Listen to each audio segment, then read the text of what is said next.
Mama once told me if I use one of these on my nut, I could go blind. Hey guys, if you enjoy watching the guitar building videos that I post up here on my YouTube channel, I'd appreciate it if you might consider supporting my channel by visiting my YouTube merch store. Down below the description for this video, you'll see my merch shelf. And on that shelf, I've got t-shirts, plans for building guitars, and plans for making the tools that we use to build guitars. And if you can't see that merch shelf, don't worry, there's a link in the description as well. So just know that any purchase you make is going to help support this channel, plus you're getting something in return. Now, if you would like to support the channel, but don't want to spend any money, that's okay too. Just be sure to click the thumbs up button. That'll tell YouTube to promote my videos. Now let's get on with today's video. In today's video, I'm going to do a quick tool tip and review. And specifically what I'm going to be talking about are the files that we use to cut the slots in a guitar nut. Now I've always made my own guitar nuts, and the reason for that is it allows me to get precise positioning of the strings. It allows me to carefully control the shape and dimension and angle of the slot, which in turn results in the best playability that a guitar is capable of. And you know, you can use prefabricated, pre-slotted nuts to speed up the process and to simplify the work you have to do. However, I find that even with a prefabricated, pre-slotted nut, I still have to do some customization in order for the guitar to play as well as it should, in order for it to stay in tune, to get rid of unwanted tones, which can happen if the nut isn't cut correctly, and to eliminate issues like string hang-up in the nut slots. So what I'm going to do is I'm going to point out some things you should consider when purchasing nut slotting files, because as you know, the quality of your tool as well as your level of skill is what's going to determine the outcome of your guitar build. And if there's one tool you absolutely shouldn't skimp on, it's the files that you're going to use to cut those nut slots. If you do a internet search for nut slotting files for guitar, you're going to see a plethora of nut slotting files available, which range in price from, you know, $5, $6, $7 all the way up to hundreds of dollars. You shouldn't be spending $5 or $6 for your nut files, and you probably don't have to spend several $100s either. There's a nice middle road, but you do have to be aware of whether or not those files that you select are going to be of good quality. So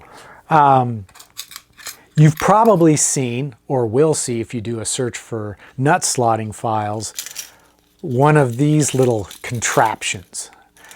And these are often marketed as nut slotting files, but in truth what this is a welding torch tip cleaner. And they have different diameter rods that have teeth formed in the ends, and supposedly that's going to suffice as a nut slotting file. However, even in the sales copy for a lot of these tools, it says not for professional use. Well, if you're making a guitar nut, or if you're doing guitar repairs or anything like that, you have to have a professional quality tool. Anything less is pretty much a waste of time. So, as you do an internet search for nut slotting files, you're going to find files like this. These are double-edged nut slotting files. And then you're also going to find files like these. These are gauged nut slotting files.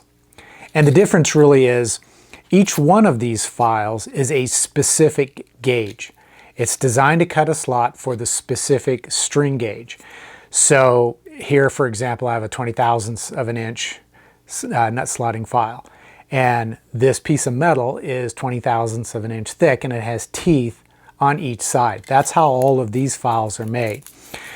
With the double-edged, what you typically get is one edge will be one string gauge, the other edge will be another string gauge. And that way you can get 3 files which are going to give you 6 different gauges. And these, the ones I have here, these are fairly large. These are designed for slotting a bass guitar.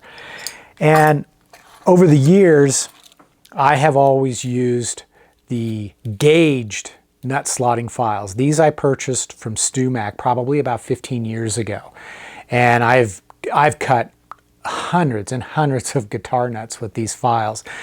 And they still work pretty well to this day, although some of the thinner gauges, like the 10,000th gauge file, is starting to show its wear, and it's probably going to have to be replaced fairly soon.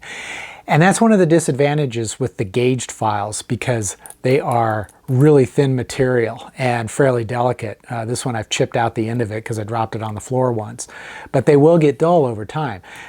If you're going to buy the gauged string files, I would strongly consider purchasing the StewMac files. They're really expensive, but they have a lifetime replacement promise, where if you wear out the file or damage it, or it doesn't work to your satisfaction, they'll replace it, no questions asked. That's one of the reasons why StewMac tools cost more, is because of that promise of replacing the tool, no questions asked. And gauged files, because of they're so delicate, I do recommend that you purchase them from StewMac. Now, the double-edged files that I have here, these are Hosco brand files, and they're from, Hosco is a company in Japan. They've been making guitar tools since 1983, I think, so almost 40 years they've been selling guitar tools. And they have a reputation for making some really good quality tools. And these double-edged nut slotting files are no exception. They're a very high quality file. They have precision cut teeth on both edges. They're very sharp. It's made out of a quality steel. And I am confident that these files, I'll be able to hand these down to a future generation of guitar builders once I'm no longer able to do it. So they're going to last a long time, and which is typical of a lot of Hosco tools. Also, when you compare the price of the Hosco tool to, say, a StewMac tool of the same designs, because they also sell the double-edged files, these are about half the price. I paid $70 for these files on Amazon, and I believe a similar set from StewMac is going to cost at least double that. It's around $120, $130. So yes, you're getting that guarantee from StewMac that you won't get from Hosco, but this is one tool where I don't think you necessarily have to have that level of replacement promise. And that's the thing about the StewMac guarantee, is when you buy a tool, you have to decide, is it a good idea to have that when you make the purchase, or can you purchase less expensive but still quality tool but not have that promise? So that's something that you have to decide for yourself. But I think with these thicker, heavier gauged files, that's probably not going to be an issue. You will see, however, when you are searching for nut slotting files on the internet, you're going to find a bunch of knockoffs of the Hosco file, and they're going to be priced anywhere. I've seen them as cheap as like $15 up to almost $40. I can't vouch for their quality, and I've noticed in some of the reviews there are quite a few complaints about those files. I'm not sure that they are going to be the same quality as the Hosco tool. So just consider that. And if you're just going to be building one guitar or repairing one guitar, you could probably take your chances with the cheaper file, and if it works out, great. If it doesn't, it's not that big of a loss. But if you're going to be doing this on a daily basis and it's going to be your livelihood and your profession, you really need to consider a higher quality tool like the Hosco tool. So in summary, don't skimp when it comes to slotting your guitar nut. This is what it all comes down to. All your hard work is going to pay off if the nut was made correctly. You can obsess over what species of wood you're going to make your guitar out of, the pickups that you're going to use, how you're going to wire everything. whether you're going to use stainless steel or nickel silver frets, the kind of tuners you're going to use. You can, all that stuff you can obsess over, and you can really try to focus on getting everything just exactly right. But if you skimp on the nut, it's all for naught. This is the key. And you're going to need quality tools and some skill in order to do it correctly. So if you're not able to do it correctly, or if you don't want to invest in the tools, you're going to need to find somebody who can help you, who has the right skills and the right tools to do the work. So hopefully you found this video to be useful. If so, please consider giving me a thumbs up. That's the least you can do to support my channel. If you want to do a little bit more, you can leave me a tip and click the thanks button. You can also visit my merch shelf below the description for this video and purchase t-shirts and guitar plans and tool plans and all that kind of stuff. At any rate, until the next episode, as always, take care, stay safe, and I hope you'll join me for the next episode.